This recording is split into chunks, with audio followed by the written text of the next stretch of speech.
السلام علیکم ورحمۃ اللہ وبرکاتہ۔ اسلامی سال کے عام ایام کی بنسبت عشرہ ذو الحجہ میں اعمال کی عبادات کی بڑی ہی فضیلت ہے، اور ان ایام میں اہم ترین عبادات جمع ہو جاتی ہیں۔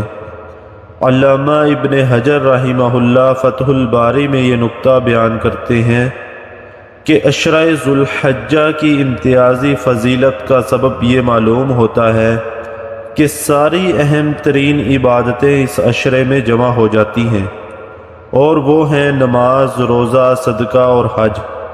اس کے علاوہ یہ ساری عبادتیں اس طرح جمع نہیں ہوتی ہیں، تو اللہ تعالیٰ نے جو سنہری موقع عطا کیا ہے اس کو غنیمت جانیں اور عشرہ ذو الحجہ کا خصوصی اہتمام کریں اور ان ایام میں خوب عبادات کریں۔ ان سنہری ایام میں سب سے افضل عبادت مناسک حج اور عمرے کی ادائیگی ہے، کیونکہ اللہ تعالیٰ جس شخص کو اپنے نبی حضرت محمد صلی اللہ علیہ وسلم کی سنت مبارکہ کے مطابق حج بیت اللہ اور ادائے عمرہ کی توفیق دیتا ہے، اس کا بدلہ اللہ تعالیٰ کے نزدیک جنت ہی ہے۔ نبی کریم صلی اللہ علیہ وسلم کا ارشاد ہے، العمرۃ الی العمرۃ کفارۃ لما بینہما والحج المبرور لیس لہ جزاء الا الجنہ۔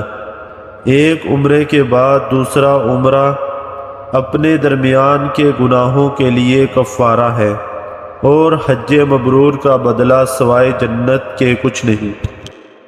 اور اسی طرح ان سنہری ایام میں زیادہ سے زیادہ روزے رکھے جائیں، روزوں کا اہتمام کیا جائے، کیونکہ یہ بھی اللہ تعالیٰ کے نزدیک محبوب اعمال میں سے ایک عمل ہے۔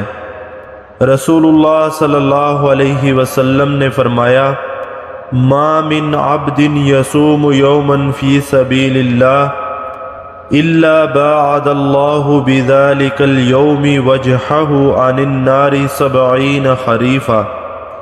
جو شخص اللہ کی راہ میں ایک دن کا روزہ رکھتا ہے، اللہ تعالیٰ اس کے بدلے میں اس کے چہرے کو جہنم سے 70 سال کی مسافت تک دور کر دیتا ہے۔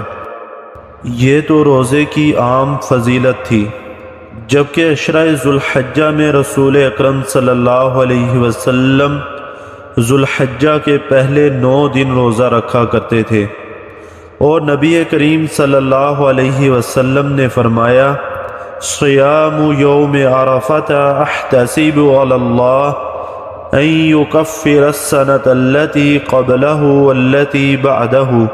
یوم عرفہ کے روزے کے متعلق مجھے اللہ تعالیٰ سے امید ہے کہ وہ پچھلے 1 سال اور آنے والے 1 سال کے گناہوں کے لیے کفارہ بن جائے گا۔ اللہ تعالیٰ سے دعا ہے کہ اللہ تعالیٰ ہمیں ان سنہری ایام میں عشرہ ذو الحجہ میں خوب نیکیاں سمیٹنے کی توفیق عطا فرمائے، اور زیادہ سے زیادہ اپنی عبادت کرنے کی توفیق عطا فرمائے۔